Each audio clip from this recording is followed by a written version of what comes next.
We live in a world that glorifies exhaustion, where rest feels like an act of rebellion and doing nothing is mistaken for laziness. But let me ask you, what if rest isn't weakness? What if stopping is the most powerful thing you can do before life forces you to? Today we're talking about rest, real rest, not just scrolling on your phone or zoning out in front of the TV.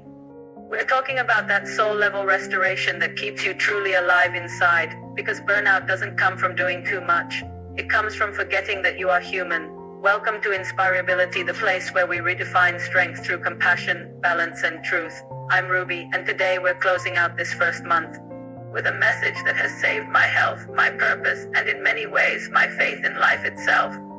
For years, I truly believed that rest was something you earned after being productive, a little reward for all the hard work. But now I know the truth. Rest is what allows productivity to exist in the first place. In a society obsessed with performance, rest is resistance. It's the refusal to let your worth be measured by your output. So let's dive in and talk about how to rest without guilt, without waiting for permission, and most importantly, without breaking first. We are surrounded by a culture of constant doing. We're praised for being busy. We wear our exhaustion like a badge of honor. I used to do it too. I would work until I was right on the edge of collapse. As a carer, as a mother, as a professional, I wore the phrase, "I'll manage," like a suit of armor. And then came the accident. My body stopped me long before I had the courage to stop myself. Lying in a hospital bed, it hit me. I realized something profound. Rest isn't optional, it's built into the very rhythm of life itself. Even the strongest body and the most devoted spirit need recovery. Think about it. The sun rises and then it sets. The tide flows in and then it ebbs out. Why do we believe that we, as human beings, are supposed to go on endlessly without a single pause? This belief that we must be perpetually in motion is not just unnatural. It's unsustainable. It's a direct contradiction to how the world actually works. We need to unlearn this pressure and relearn the natural cadence of effort and recovery. The guilt we feel around rest runs incredibly deep.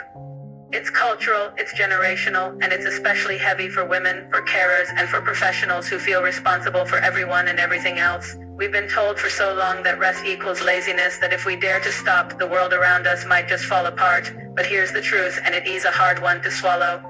Your world cannot be sustained by someone who is falling apart on the inside. One of the most difficult lessons I ever had to learn was that stillness is a form of strength. Sometimes the most courageous act you can perform is to simply say, "I need a break." You have to understand that rest isn't selfish, it's stewardship. You are caring for the very vessel, your body and mind, that allows you to show up and serve others. Ignoring your own needs doesn't make you a hero. It leads to burnout, making you less effective for everyone, including yourself. True service begins with self-preservation. So what does rest actually look like? True rest isn't always about sleep or escaping your responsibilities, it's about restoration.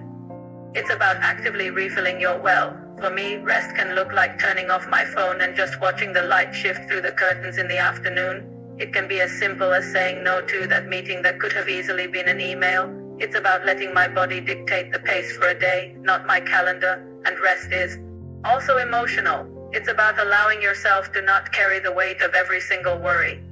It's giving yourself permission to cry, to breathe deeply, to release the crushing expectation of being strong all the time. For professionals, it might mean intentionally stepping away from the constant demand of service to avoid compassion fatigue. For carers, it might just be taking 5 minutes entirely for you, not because you're neglecting someone else, but because you are actively nurturing the person they rely on.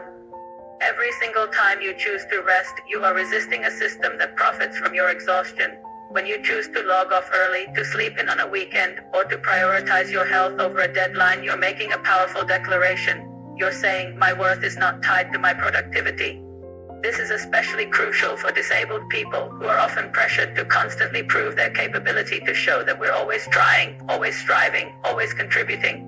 But that relentless mindset can quietly destroy you from the inside out. Rest is not giving up, it's gearing up for the next challenge. It's a quiet but firm statement that says, "I am enough even when I am still." The world around you may call it laziness, but listen closely to your soul. It sounds like healing. All right, let's make rest practical and achievable. First, set a rest cue. This could be lighting a specific candle, playing a calming sound, or making a special cup of tea, something your body learns to associate with peace and permission to unwind. Second, schedule your rest like you would schedule work.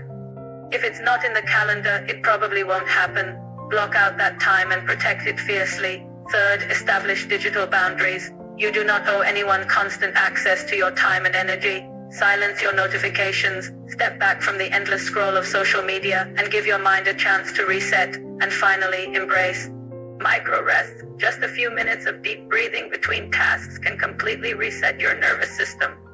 You don't need a week-long spa retreat to feel the benefits. You just need to grant yourself permission to pause right here and now. So here's your reflection for today. If you stopped waiting for permission to rest, what would truly change in your life? Rest is not a sign of weakness. It is the very definition of wisdom. And if you listen closely, you'll realize your body, your mind, and your spirit have been whispering this truth to you all along. You cannot pour from an empty cup, so please refill yours, because when you rest, you rise clearer, stronger, and freer than you ever were before. This is InspireAbility, and this piece is your power. Thank you so much for joining me today. If this message resonated with you, please consider subscribing and sharing it with someone who needs to hear it. We'll see you next time.